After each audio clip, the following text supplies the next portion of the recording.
आबाओ बड़ा सुंदर गीतक फरमाइश हमरा खनाल है। आदरणीय पद्मश्री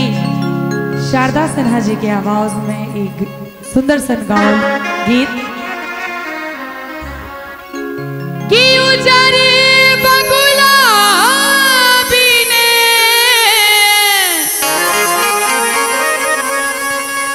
उजरे बगुला बिने अरे पिपरो न शोभे कोयल बिन कोयल बिन कोयल बिन बगिया ना शोभे राजा कोयल बिन बगिया ना शोभे राजा कोयल बिन बगिया ना शोभे राजा कोयल बिन बगिया ना शोभे राजा कोयल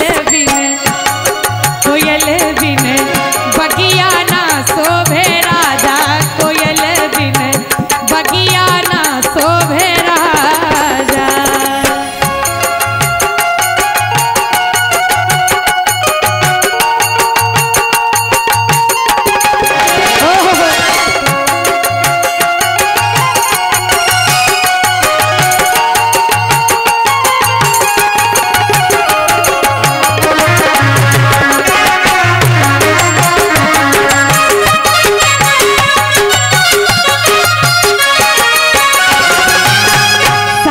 ससुर बिन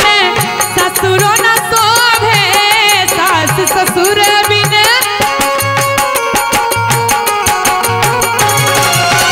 सास ससुर बिन ससुरो न शोभे सास ससुर बिन ससुरो न शोभे सास ससुर बिन सास ससुर बिन ससुरो न शोभे सैयारे बिन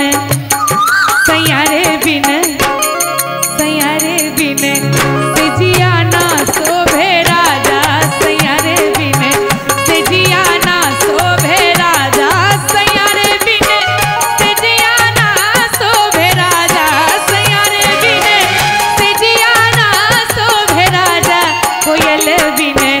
बगिया ना शोभे राजा कोयल बिन बगिया ना शोभे राजा।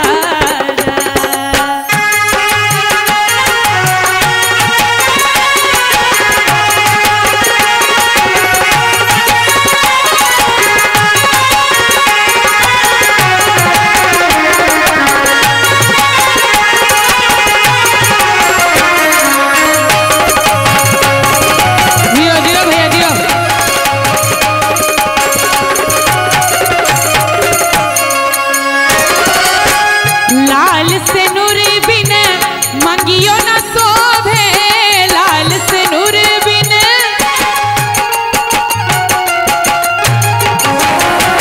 लाल से नूर बिन मंगियो न शोभे लाल से नूर बिन मंगियो न शोभे लाल से नूर बिन